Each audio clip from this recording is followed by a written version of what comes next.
네, 안녕하십니까. 금융감독원 은행감독국의 명기영 팀장입니다. 저는 오늘 그 최근 주요 금융 이슈와 감독당국의 대응 방향에 대해서 여러분께 말씀드리겠습니다.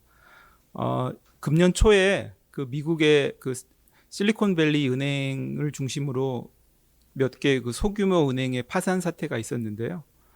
그 파산 사태가 저희 그 뭐 금융계 그리고 감독 당국에 주는 그 영향이 굉장히 컸습니다. 그 주된 이유는 지난 2008년 금융위기 이후에 전 세계의 이제 감독 기구들이 모두 그 머리를 맞대서 만든 이제 소위 말하는 그 바젤 3 패키지들 2013년부터 시작해서 이제 자본의 질을 조금 강화를 한다든지 그다음에 유동성 리스크에 대한 어떤 그 감독을 강화하는 여러 가지 패키지들이 지금 도입되고 있는 단계라고 볼 수 있는데요. 그런 새로운 감독 기준들이 등장을 했음에도 그 전혀 다른 이제 금융 환경을 맞닥뜨리면서 그 은행 실패가 왔다는 거에 대해서 많은 이들이 이제 그 감독 제도가 그 변화해야 될 필요가 있는 것 아닌가라는 어떤 그런 문제 제기도 하고 일부에서는 그게 어떤 그런 그 아웃라이어 같은 그런 이슈이기 때문에 그런 감독 패키지 지금 우리가 이제 추구하고 있는 감독 패키지가 그대로 진행이 돼야 된다. 뭐 이런 주장도 있습니다. 그래서 이제 저는 오늘 이제 그 미국의 주로 이제 미국의 그 실리콘밸리 은행과 그 스위스의 그 크레딧 스위스의 파산과 관련해서 그 미국의 연준이나 스위스 금융감독 당국이 그 사태에 대해서 정리한 그 보고서를 기초로 그 어떤 새로운 어떤 금융 환경이 어떤 문제점을 가져왔고 그다음에 그 해당 이슈에 대해서 우리나라 금융회사나 금융시장의 상황은 어떠한지 그리고 앞으로 감독 당국은 그 문제들에 대해서 어떤 방향으로 감독을 해야 될지에 대해서 말씀을 드리겠습니다. 참고로 이제 그 감독 당국의 감독 방향은 저희가 그 실리콘밸리 은행 사태가 있고 나서 저희 금융감독원에 그 자문을 해주시는 그 외부 민간 위원들이 계십니다. 그래서 그분들한테 저희가 그 은행 파산 사태 관련한 어떤 감독 방향에 대해서 저희가 보고한 내용을 제가 좀 업데이트를 하고 좀 편집을 해서 말씀을 드리는 겁니다. 참고로 이거는 뭐 감독 당국의 공식 의견이라고 볼 수는 없고요. 여기서 말하는 그 감독 방향이 뭐 그대로 그 뭐 실현이 될지는 저도 뭐 장담은 못 하겠습니다. 다만 이제 저희가 그 문제들에 대해서 어떤 식으로 인식을 하고 있는지는 저희 발표 내용을 통해서 조금 그 뭐 추측해 보시기를 바랍니다. 먼저 이제 그 지금도 아마 크게 문제가 되고 있는 가장 큰 그 경제 환경의 변화인데요. 지금 뭐 금리가 예전에 그 저금리 상태에서 갑자기 지금 고금리 상태로 이행이 됐고 그로 인한 지금 부작용이 굉장히 크다고 볼 수 있습니다. 그 실리콘밸리 은행이 파산하게 된 이제 가장 큰 원인 중에 하나가 이제 그 장기적인 금리부 자산을 너무 많이 갖고 있어서 금리 상승기에 지금 큰 피해를 받는데요. 제가 이제 그 연준에서 발표한 그 보고서를 보면 그 은행은 금리 리스크를 관리를 하는데 주된 관심사는 금리가 내려서 이자 이익이 줄어들까봐 그거를 굉장히 걱정을 많이 하고 있었습니다. 그래서 모든 이제 지표는 이제 단기 지표, 그러니까 순이자 이익이 어떻게 변할지, 금리가 변할 때 순이자 이익이 어떻게 변할지를 주로 관리를 하고 있었고요. 금리가 그러니까 어떻게 보면은 그 트레이드 오프의 관계인데요. 금리가 내리면은 그 순이자 이익은 줄어들지만 자기 자본의 어떤 경제적 가치는 높아지고 금리가 올라가면은 순이자 이익은 올라가지만 자기 자본의 경제적 가치는 줄어드는 이런 상황이 오는데 이제 은행은 뭐 금리가 오르는 건 문제가 없다. 우리는 이익이 늘어날 뿐이야 라고 생각을 하고 있었기 때문에 그 금리가 오르는 거에 따라서 자기 자본의 경제적 가치가 줄어드는 거에 대해서 전혀 고려를 하지 않고 있었다라는 이제 그런 반성이 있었습니다. 그러면은 국내 현황은 어떤지 보면은 우리나라 은행들은 지금 이제 바젤 위원회에서 제시한 이제 표준 방법을 기초로 해서 금리 리스크를 산출을 하는데 그 순이자 이익의 변동, 금리 변동에 따른 순이자 이익의 변동과 자기 자본의 경제적 가치 변화를 모두 관리를 하고 있습니다. 근데 이제 저희는 가급적이면은 이제 중장기적인 자기 자본의 경제적 가치 변화에 더 초점을 맞춰서 관리를 해달라고 요청을 하고 있고요.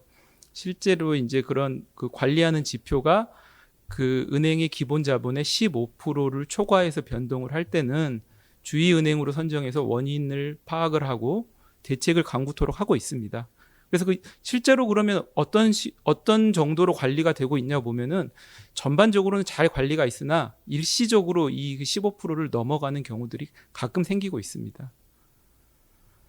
그래서 이 부분에 대해서 앞으로 감독을 어떻게 할 것이냐라고 했을 때 은행이 이제 자체적으로 금리 리스크를 산출하고 스트레스 테스트를 할 때 가급적이면 좀 다양한 금리 변화 시나리오를 반영을 했으면 좋겠다라는 게 저희 의견이고요.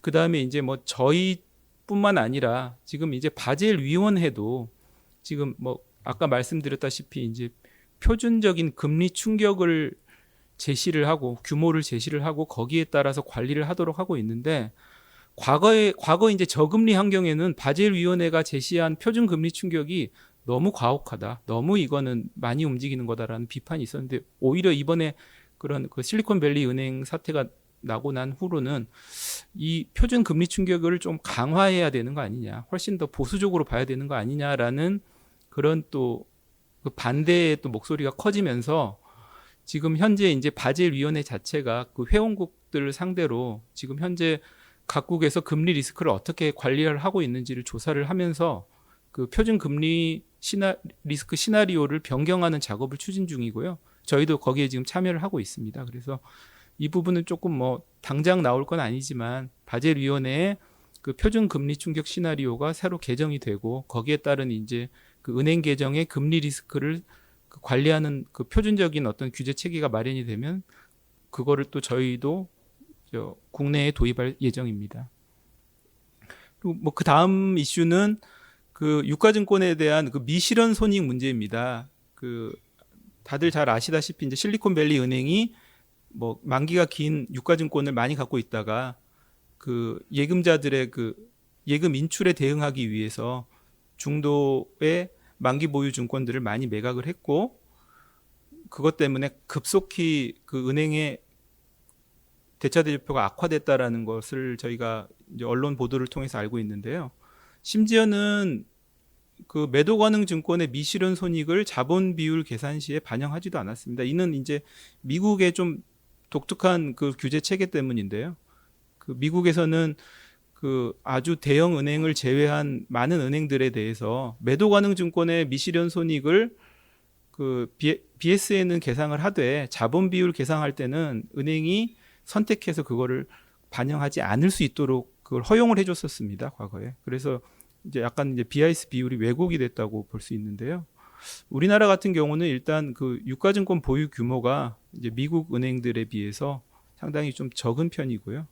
그 평가 손실 같은 경우도 저희도 예외 없이 매도 가능 증권 평가 손실은 전액 보통주 자본에서 차감을 하고 있습니다. 하지만 이제 만기 보유 증권은 이 회계적인 문제도 있고 기본적으로 이제 그 상각 후 원가로 BS에 계상을 하게 되어 있어서 저희가 지금 평가 손실은 반영되지 않고 있습니다. 그래서 이 부분에 대해서는 만기 보유 증권도 저희가 이제 어느 정도 그 극단적인 위기 상황에서 어떻게 은행에 영향을 미칠지를 조금 파악을 해야 되겠다라는 의견이고요. 그래서 만기 보유 증권도 공정가치 평가 손익이 어느 정도 될지를 저희가 이제 파악할 수 있는 좀 체계를 마련하고자 하는데 이거는 좀 이제 회계적으로 좀 장애물이 있기 때문에 이건 어떤 식으로 도입을 할 수 있을지 저희가 좀 생각 중이고요. 하나 지금 반영된 거는 저희가 이제 LCR 산정 시에 이제 고유동성 자산을 금액을 계산을 할 때 만기 보유 증권도 공정가액으로 지금 반영하도록 하고 있습니다. 그리고 그 은행이 자체적으로 이제 위기 상황 분석을 할 때 그 이러한 그 예금 인출 때문에 만기 보유 증권을 의도하지 않게 중도에 매각해야만 되는 상황도 좀 고려를 하도록 이제 하는 게 어떻냐라는 이제 그런 의견이 있습니다. 그리고 이제 그 예금 관련된 건데요. 특히 이제 그 은행의 어떤 수신 환경이 바뀌는 거에 따라서 예금을 어떻게 관리를 해야 되느냐. 예. 그 실리콘밸리 은행 자체가 지금 뭐 기관 고객, 그다음에 그 벤처 캐피탈 펀드 이쪽에 예금에 의존하고 있었고, 대부분 이게 이제 그 예금 보험 한도를 초과하는 것이기 때문에 단시간 내에 인출이 일어났습니다. 그래서 국내 같은 경우는, 국내도 보면은 이제 법인 예금 비중이 이제 개인 예금보다 조금 많은 정도고요. 그 단기 예수금 비중이 좀 높은 편입니다. 그리고 특히 이제 은행의 그룹별로 보면은 인터넷 전문 은행이나 인터넷 전문 은행이 조금 단기 예수금 비중이 좀 높은 편이고요. 그래서 저희는 이제 그 유동성 규제는 지금 LCR 규제로 하고 있는데, 그게 이제 뭐 바젤위원회에서 제시한 이제 표준 안에서 예금자의 특성이라든지 그 해당 예금이 이제 예금 보호 대상인지, 뭐 은행과 긴밀한 관계가 있는지, 이게 뭐 급여 계좌인지 아닌지, 뭐 이런 거에 따라서 이탈률을 차등화해서 저희가 인식을 하고 있는데요. 그러니까 지금까지 그 예수금에 대한 어떤 감독 부분이 별로 특별한 감독이 없었다라고 저희가 볼 수가 있는데요. 그래서 지금 예수금을 조금 모니터링하는 시스템을 구축 중이고요. 이미 이제 저축은행권에서는 이미 이 시스템이 가동 중인 걸로 알고 있고, 은행권에서도 곧 가동이 될 겁니다. 그리고 단기적으로는 그 바젤위원회가 그 권고한 일중 유동성 관리제도, 그러니까 1일 중 예상되는 자금의 순유출 규모의 최대치를 생각을 해서 그 이상의 가용할 수 있는 유동성을 가지도록 하는 일중 유동성 관리 제도를 도입을 하고, 그 다음에 유동성 스트레스 테스트를 조금 강화를 하고, 그 다음에 이건 제일 아래 거는 이제 좀 장기적인 과제인데요. LCR 산정할 때 예금 이탈률의 어떤 그 가정을 조금 다시 돌아보자. 이거는 이제 또 바젤위원회 차원에서도 하고 있는 작업이기 때문에 저희도 이제 거기에 참여해서 그 국제 기준이 바뀌면 그 부분을 그 저희 규정에도 반영할 예정입니다. 그리고 또 한 가지는 이제 그 디지털 뱅크런이라는 용어가 이제 최근에 나왔는데요. 저희가 이제 뱅킹 앱을 통해서 인출이 가능하기 때문에 아주 짧은 기간 동안 은행 예수금이 이제 인출이 되었다라는 건데요. 우리나라 같은 경우는 지금 굉장히 그 디지털 거래가 활발합니다. 그래서 그 인터넷이나 모바일 뱅킹을 통한 입출금이나 자금이체 서비스 이용 비중이 아마 한 78% 정도 되는 것 같고요. 그래서 저희도 이제 그 디지털 뱅크런에 그 뭐 안심할 수 있는 그런 상황은 아니다라고 보면 되고요. 그 다음에 이제 그 예금 인출에 대한 어떤 은행법상 예금 지급 정지 근거라든지 금감원 자체의 어떤 비상 대응 계획은 있지만, 그게 이제 굉장히 어떤 디지털 뱅크런까지 저희가 고려한 것이 아니기 때문에 그 부분은 조금 그 대응 체계가 조금 미흡하다라고 저희 볼 수 있는데요. 그래서 지금 이제 예금 인출의 어떤 초동 대응 장치를 저희가 마련을 해야겠다. 아까 말씀드린 이제 그 예수금 모니터링 시스템, 그것도 있고, 또 별도로 이제 예수금의 어떤 이상 변동이 있을 때 저희가 지금 그 핸디 지표라고 그래가지고 각 금융회사로부터 그 일별로 보고받는 지표들도 있습니다. 이제 이런 것들을 조금 활성화해가지고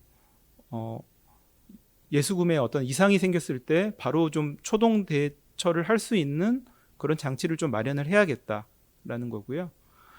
그 다음에 그 예금 지급 정지나 그 정지와 관련 어떤 그 긴급 조치의 어떤 자동 발동 기준을 좀 구체화해가지고 뱅크런 대응을 위해서 조금 그 시간 여유를 확보할 필요가 있겠다라는 그런 의견입니다.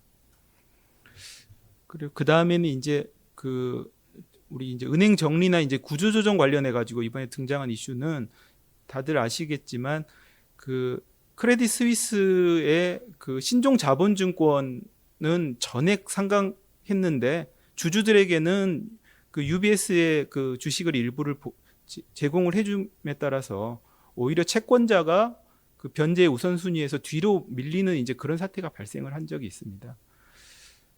그 우리나라 같은 경우는 지금 은행법상 부실금융기관 지정 시에 이제 신종 자본증권의 상각이나 전환이 가능한 상태인데요. 여기서 이제 그 부실금융기관이라는 거는 이제 금산법상 부채가 자산을 초과하거나 아니면은 외부의 어떤 도움 없이 예금 지급이 이제 어려운 어떤 그런 기관을 저희가 이제 은행법상 금산법상 부실금융기관이라고 하고 있고요. 그래서 이제 전자의 경우, 그러니까 부채가 자산을 초과하는 경우는 주주에게 들어갈 게 없지만 순자산 가치가 이제 플러스인 상황에서 예금 지급을 할 수가 없어서 부실금융기관으로 지정이 될 경우 우리나라도 이와 동일하게 그 신종자본증권 보유자들이 주주에 비해서 손해를 볼 수 있는 가능성이 있습니다. 실제로 이제 이 제도를 운영하면서 그렇게 하지는 않을 거라고 저희가 이제 그런 상황이 없었기 때문에 그런 뭐 실제로 그런 상황은 없을 거라고 저희가 생각을 하지만 이론적으로 저희가 이제 순자산 가치가 플러스인 금융회사가 부실금융기관으로 지정됐을 때 그 신종자본증권 보유자가 손해를 볼 수가 있는데요. 우리나라도 보면은 지금 그 조건부로 그 영구상각시에 그 보통주를 지급할 수 있는 그런 조건이 있지만 실제로 그 이제 금융회사들이 그 조항을 이용하지 않고 있는 게 현재 사실이라서 앞으로는 가급적이면은 보통주를 지급하도록 그 계약 관행을 조금 바꿀 필요가 있을 것 같고요. 그다음에 그 예정 사유, 그러니까 그 상각을 할 수 있는 사유 범위를 좀 축소를 해서 그러니까 순자산 가치가 플러스일 경우에는 그 예정 사유에서 좀 제외하는 방안이 좀 좋겠다라는 게 의견입니다. 그리고 이제 그 실리콘밸리 은행 그 영국 자회사라든지 CS 모두 지금 매각이 굉장히 신속하게 진행이 됐습니다. 그래서 이거는 뭐 조금 잘된 사례라고 제가 볼 수 있는데요. 우리나라의 경우에는 금산법상 그 계약 이전이 그 부실금융기관 결정, 그다음에 경영개선 명령, 그다음에 관리인 선임하고 재산 실사에서 계약 이전 결정 및 영업인가 취소 이런 절차로 돼서 최소 6개월 이상이 소요되는 게 현실입니다. 그래서 별도의 어떤 그 신속 정리 제도가 없는데, 그래서 저희도 이제 이제 뭐 미국이나 유럽에서 봤듯이 위기 상황을 조금 조기 인지해서 바로 구조조정이 될 수 있도록 RRP 제도에 그 발동 지표 자체를 좀 고유 리스크를 감안한 발동 지표를 좀 만들자. 뭐 실리콘밸리 뱅크 같은 경우는 뭐 RRP 아마 대상은 아니었겠지만 그 뭐 자산 규모 대비해서 뭐 만기 보유증권이 너무 많다 그러면은 야 이거는 뭐 채권에 대한 혼실 같은 것도 그 발동 지표로 뭐 넣어야 되지 않느냐 뭐 이런 식으로 뭐 그렇고 그 발동 요건 자체도 좀 금융회사별로 좀 차등화해서 그걸 좀 적용을 해야 되는 거 아니냐라는 거고, 그다음에 그 부실금융회사의 그 어떤 신속한 정리를 위한 그 특별 정리 제도 이런 것도 좀 마련할 필요가 있다. 이거는 뭔데 법 개정 사항입니다. 예. 그리고 이제 규제 차등화는 일반적으로 이제 그 감독 역량을 대형은행, 그러니까 금융 시스템에 영향을 크게 미치는 대형은행에 집중을 하고 그 대형은행이 아닌 이제 중소은행에 대해서는 여러 가지 이제 감독을 완화하거나 면제해 주는 거고, 그게 이제 뭐 그 전까지는 뭐 당연한 거고 그걸 어떻게 잘할까를 생각을 하다가 이번에 문제가 된 은행, 그러니까 특히 이제 실리콘밸리 은행 같은 경우는 이제 뭐 소형 은행이었다가 막 카테고리 4, 그러니까 이제 대형 은행의 감독을 받는 범주 중에서 가장 아래 단계로 막 진입한 은행이었기 때문에 이 좀 소형 은행에 대한 그 규제 차등화가 과연 옳은 것인가라는 어떤 비판이 있었고요. 그 미국도 그래서 지난 7월 28일 발표한 그 미국판 바젤 3 안에 보면은 총 자산이 이제 1,000억 불 이상인 모든 은행에 대해서 규제를 동일하게 적용을 하겠다라고 이제 규제 차등화를 조금 후퇴를 했습니다. 그 우리나라 같은 경우는 보면은 은행에 대해서 규모에 관계없이 모두 동일한 규제를 적용 중이고, 다만 이제 자체 정상화 계획인 정리 계획 RRP 같은 경우는 이제 D-SIFI만 적용이 되고 있습니다. 그리고 이제 뭐 이건 좀 사소한 거지만 이제 은행 지주회사 같은 경우는 바젤 기준 지금 유동성 규제를 아직 도입하지 않은 상태입니다. 그래서 뭐 저희는 이제 뭐 규제 차등화, 그러니까 저희가 이제 뭐 감독 사각지대가 혹시 있을지라는 부분에 대해서 바젤 3 이제 유동성 규제를 은행 지주회사까지 확대를 하고, 그 다음에 이제 D-SIFI가 아닌 이제 지주나 은행도 그 유동성 위기에 대한 대응 방안은 마련해야 되지 않겠느냐. 이제 우리 이제 정식적인 그 RRP 제도를 이외에도 이러한 디사이파이가 아닌데도 조금 유동성 위기 대응 방안은 마련을 해놓고 있도록 저희가 이제 권고를 하려고 합니다. 그 다음이 이제 뭐 기타 이슈들인데요. 평판 리스크, 이번에 뭐 아까 말씀드린 어떤 디지털 뱅크런과도 뭐 밀접하게 관계가 된 거지만은 그 SNS 등을 통한 어떤 부정적 정보가 너무나 빠른 시간에 확산이 되기 때문에 예금 인출이 짧은 시간 내에 이루어졌고, 우리나라 같은 경우도 지난번에 이제 은행은 아니지만 OK저축은행, 뭐 웰컴저축은행이 뭐 PF에서 1조 원대 손실이 발생했다라는 어떤 그런 악성 루머가 돌아가지고 조금 시장에 조금 혼란이 왔었던 적이 있습니다.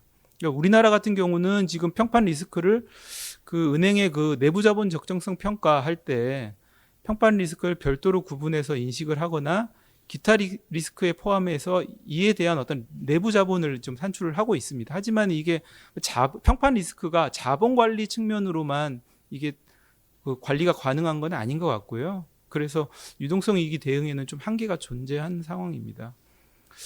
그래서 이제 뭐 저희 생각에는 각 금융 회사들이 어떤 비대면 채널을 활용해서 어떤 고객과의 어떤 소통을 조금 강화를 해야 될 것 같고, 그 뭐 SNS라든지 인터넷에 있는 어떤 그런 은행에 대한 어떤 악성 루머라든지 어떤 그 평판들에 대해서 모니터링할 수 있는 시스템을 갖추고, 어떤 그런 악성 루머라든지 이런 게 발생을 했을 때 그 대응하는 절차와 관련한 어떤 은행의 어떤 대응 체계가 있어야 되겠다. 지난번에 뭐 그 웰컴이나 OK저축은행 사태 때도 보면은 이제 그때 그 해당 저축은행, 그다음에 중앙회 감독 당국이 이제 공동 대응을 했는데요. 근데 이런 시나리오를 사전에 좀 갖춰 놓고 그런 상황이 실제 발생을 했을 때 좀 신속하게 대응할 수 있어야겠다라는 의견입니다. 그리고 이제 마지막인 것 같은데요. 그다음에 그 리스크 관리 문화라는 상당히 조금 이제 구체적으로 좀 알기가 좀 어려운 부분입니다. 그래서 이제 저희가 그 연준에서 그 발표한 내용을 보면은 그 실리콘밸리 은행 자체가 어떤 그 무사안일주의, 그다음에 어떤 의사결정에 대한 과신, 그다음에 뭐 단기 업적주의, 그다음에 뭐 어떤 견제가 부족했다, 뭐 이런 부분을 많이 하고 있는데요. 그러니까 은행에서 얼마나 CEO나 CFO의 결정에 그 직원이나 내부에서 반대 의견을 자유롭게 말할 수 있느냐, 뭐 이런 부분인 것 같습니다. 그래서 그 우리나라도 보면은 이 예전부터 그 리스크 관리 문화에 대한 어떤 감독이 필요하지 않느냐라는 의견이 있지만, 실질적으로 뭐 금융회사 조직 내에 어떤 그 뭐 리스크 문화에 대한 뭐 자체 평가, 그다음에 감독 당국이 이거를 뭐 평가하는 어떤 그런 절차는 지금 없는 상태인데요. 해외 사례를 보면은 네덜란드 중앙은행이 상당히 이 부분에 있어서 굉장히 유명한데, 그 은행의 그 리스크 관리 문화에 대해서 실제로 이제 감독 당국에서 뭐 서면 조사를 하거나 이사회에 입회를 하거나 이사회에 실제로 참석을 해서 이걸 관찰을 한다거나, 아니면은 그 직원들을 면담을 해서 실제로 뭐 CEO의 결정에 당신들이 뭐 이의 제기를 할 수 있습니까? 그다음에 은행에서 주어진 어떤 목표에 대해서 뭐 맹목적으로 좀 따라야 합니까? 뭐 이런 것들을 좀 조사를 하고 있는 걸로 알고 있고요. 호주도 지금 뭐 전담 조직을 만들어서 그 어떤 은행이나 이제 보험사의 어떤 리스크 문화를 평가하는 어떤 그런 절차를 지금 수행을 하고 있습니다. 그래서 평가 항목을 보시면은 뭐 리더십, 의사결정 절차, 그다음에 의사소통이 어떻게 되고 있는지, 뭐 가치와 목적의 조화, 뭐 이런 것들을 평가를 실제로 하고 있습니다. 그래서 뭐 저희도 이제 뭐 장기적으로는 이 부분에 대해서 이제 우선은 은행이 자체적으로 그 기업의 문화에 대해서 어떤 리스크 요인을 파악을 하고 여기에 대한 자체 평가 프로세스를 좀 마련할 필요가 있겠고, 감독 당국도 어떤 그 금융회사가 이러한 리스크 관리 문화에 대한 평가 체계를 제대로 마련을 하고 관리가 되고 있는지 뭐 점검하는 어떤 절차, 그 점검하는 기준 같은 것도 마련을 해야 되겠다라는 게 이제 저희 의견입니다. 네, 여기까지입니다. 감사합니다.